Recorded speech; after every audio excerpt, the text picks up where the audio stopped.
Hello everyone. This video is for those people who want to walk a spiritual path, or you're pushed to walk a spiritual path, or you're wondering how to manage, normal day-to-day life along with the spiritual thoughts or spirituality that probably awakening or something related to spirituality. Many people might not think about it actively unless you're in a painful path or something pushes you towards that kind of a thing. But from my own experience, what I understood is everybody is in their spiritual path in a different way. Spirituality is nothing but expanding and awakening our conscious to higher level, becoming closer to our higher self. Our higher self itself is something that we can call divine. We are divine. By birth, it's inherently ours. What we can do is, in a simple way, how can I explain is this: hard work versus smart work. Which one do you prefer? Do you want a hard work or you want a smart work? If you are given a chance to live a life that you want to live, be in a place, own a house, and have things that makes you happy, that you probably desired at some point of your life, necessary, and in a pleasant way, in a satisfying way, in a safer way, but also be able to enjoy that as well, whatever you have, and live a life of comfort and having that peace of mind in the heart and soul, that living a life of abundance, but also in a pleasant way without burdening. There are a lot of people who work, they have money in abundance, but the way they earn it, or the way they go through it, it's very stressful or very strenuous. It depends on whatever they choose to. But from a point of spirituality, it is not about ascending. It's also about how we choose to live on earth. Spirituality has a two aspect. One is lessening the burden of earth by creating an awareness within our own self and behaving in certain way, and creating a life where we are happy and satisfied, and putting all the burdens, the responsibility in the shoulders of the universe and the divine, and manifesting that life without working hard for it easily. It's a easy work, but it seems harder. I'll tell you why. Because it takes a lot of inner work to do that. And second one is ascending consciously. It's a funny part that when we consciously ascend, the part one becomes easier to live a life on earth, because it becomes easier to manifest things. The more we ascend consciously,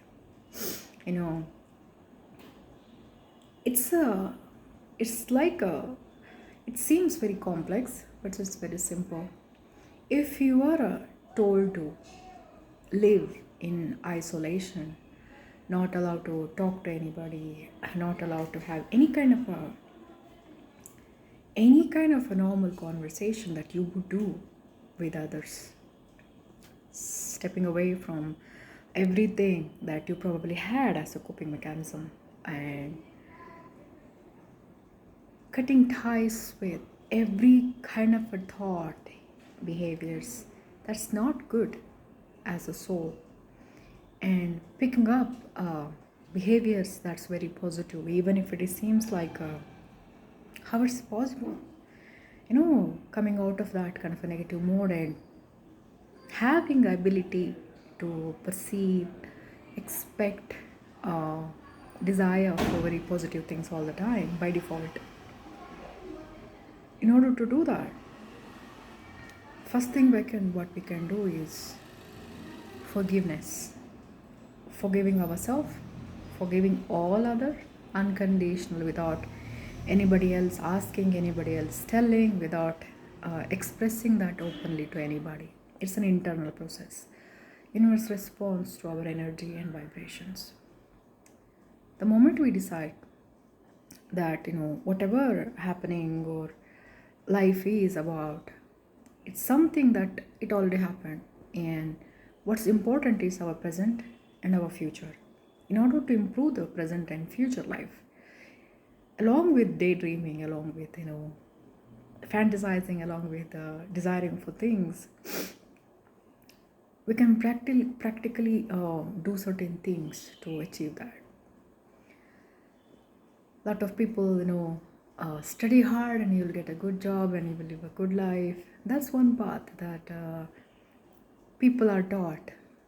The second path is picking up spirituality. It seems very unorthodox or not a normal way of speaking about spirituality, because whenever people think or speak about spirituality, they all think, letting go of materialistic things or staying away from comfort and doing certain things like, the cliched things or things that are perceived as spirituality. That is just a part of it. I went through life in a very different way. Saw things, experienced things that I cannot even talk to another human. Probably they would never understand unless they experience something very similar in a very spiritual way. Because even if I had told all of these things, my old version of me, probably 10 years ago, probably I would not have given that much of a thought about it or questioned it, how that's possible. So this is how it is. So if you're somebody who want to know, this is something that you can listen to and try to understand from your own perspective without having without having to reject everything, or you can go through something similar by trying to understand what I'm trying to say, by practicing it. My point of this video was how we can manage this life with spirituality in hand. Once there is say everything is an illusion and nothing is real, and that is only a half part. This body is real, our existence is real, but this is not something that we can hold on to for a longer time. One day we have to leave this body, one day we have to leave this identity and leave this earth and every single thing. It's better that however long that we have, live a life of happy and satisfying life and try to focus on ascension. In order to do that, certain things are very important. First thing is forgiveness. I already mentioned it. Second thing is being authentic, means being, doing, thinking, pretending or perceiving, anticipating, expecting from the bottom of our heart without having any pretense to please somebody else, to prove a point to someone else. Whether they misunderstand, whether they have a certain opinion about our behavior, our actions, conversations. It's their inner self. That is what they are. It's their reflection of whoever they are.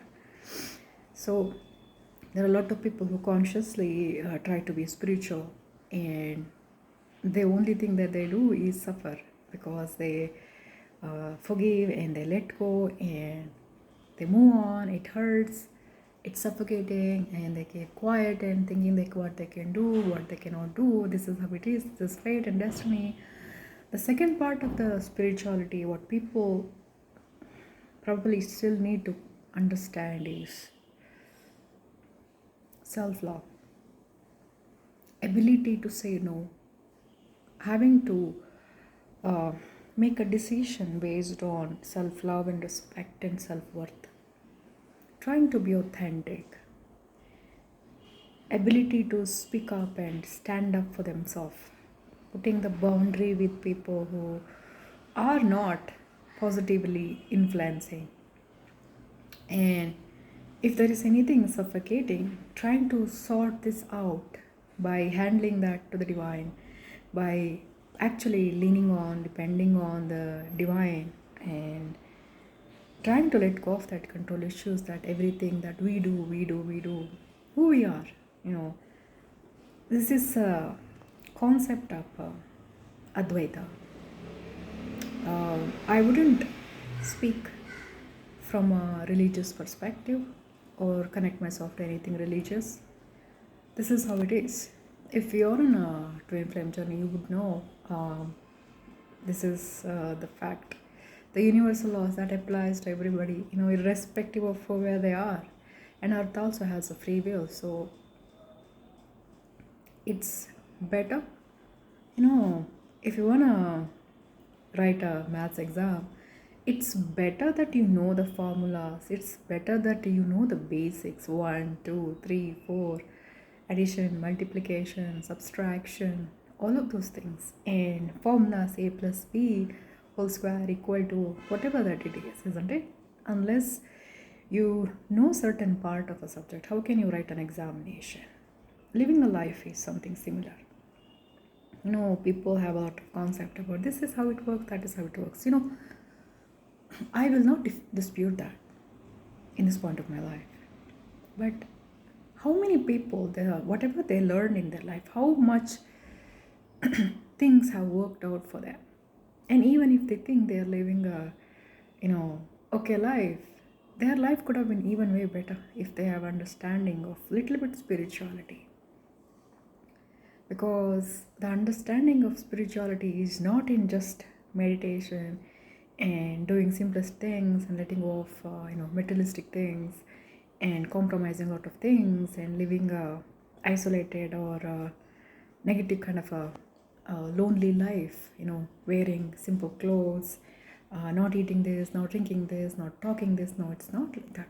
Being actual spiritual life is understanding our actual identity, remembering who we are as a soul, and behaving as a soul and not as a human, by adopting universal laws, by adopting the choice that we make to behave in a certain way that closer to the divine, means raising our vibration and doing certain things. You know, for example, if you want to eat particular food, you would buy the ingredients, you would prepare the ingredients, then you cook it, isn't it? Then only you can eat the food. You know, I'm not talking about the takeaways or takeouts or parcels or online orders. That is different. This is how spirituality and certain aspect of our life can be intertwined with each other when we decide to prepare for each other. Fasting, meditating, having some kind of a giving exercises, movement to the body, drinking plenty of water, cutting ties with anything that's suffocating and negative, instead of listening to others' opinion, following the heart's desire, trying to listen to the intuitions, rely on the universe, the divine, asking for help from the divine and believing the divine, having trust in ourselves, having self-love and respect, having trust in ourselves, and choosing to be positive however much we can. It's something that actually helps be spiritual. And try to respond means pause and then respond instead of reacting. These are certain things that helps us to be in a divine feminine or a divine masculine mode. It is simply, you know, a mirror. If you know, there is a lot of dust sitting in the mirror, means it is hard to see your own faces. So if you clean the mirror, then you can see it very clearly, isn't it? That is how it is. You know, we live our life for ourselves. At the end of the day, no matter what we are, no matter how close, you know, we, relationships or responsibilities, whatever we have, no matter how much we love each other, we have to eat our food, we have to sleep for ourselves. Nobody else can sleep for ourselves, isn't it? Ask yourself, is there anybody in this world who can take your sleeping time and sleep, and you can work for 24 hours a day? No. This is the point. We do have a connection with each other. We do a lot of things for each other, because everything is connected to each other through love, and we are supposed to choose life and make things based on love. But it's also important to understand that we are connected to each other through that binding that comes to us sometimes through karmic connection as well. So if it is painful, it means there is something that need to be learned or let go. It's depending. It's very individualistic. It's different because of the free will we can make that choices to keep somebody, not to keep somebody. This is exactly why friendship, create suddenly there are people who meet and suddenly immediately they instantly become friends, because they have met before in their past lives. They have been in that kind of relationship before, because their soul knows each other. So imagine if you are born at least 3 times, 10 times, 100 times, 1,000 times. How many parents you have in the past? How many friends that you have? How many things, how many beings, how many souls that you have met in your past life to have a close relationship or not a close relationship, whatever it is. So whatever we have in this life, as humans, yes, it matters. Family, friends, relatives, colleagues, it does matters. But when it becomes a cage, when it becomes a controlling thing, when it becomes very suffocating things, just the way friendship breaks out, relationship breaks out, this is not to be blamed for somebody else's behavior, or it is our responsibility, or what we can do is to recognize whether this relationship, this person, this behavior, this thought, this action, this being is good for me or not, and taking appropriate actions to keep them or not to keep them in our life. If a friend becomes unbearable in certain way, people do cut ties with their closest friends, even if they were friends for longest of the time. It happens. So this is all a spiritual understanding, lessons, life lessons. It seems cruel to say certain things, cut ties with people easily or move away. But when it becomes unbearable, when people are pushed to make very drastic decisions in their life, they reach a place of very lowest point in their life, then there are people who understand that the relationship they were in, it did not serve them. But also a lot of things that they themselves learned on earth has caused them a confusion, the question in their head, oh, this is how we were supposed to be, this is not supposed to be broken, so how we are going away from all of those things. See, this is a certain aspect of spirituality as well. I mentioned certain things, how we can connect ourselves to the spirituality while still living on social life, and how there are a lot of different areas, different spectrum to the spirituality, and how we can maintain a balance. It seems very how can I say, imagine if you're going for a conference, you have to speak, but you're not allowed to speak. How does that work? It might feel similar way, living in a society and trying to be very spiritual, or if life pushes you to be spiritual.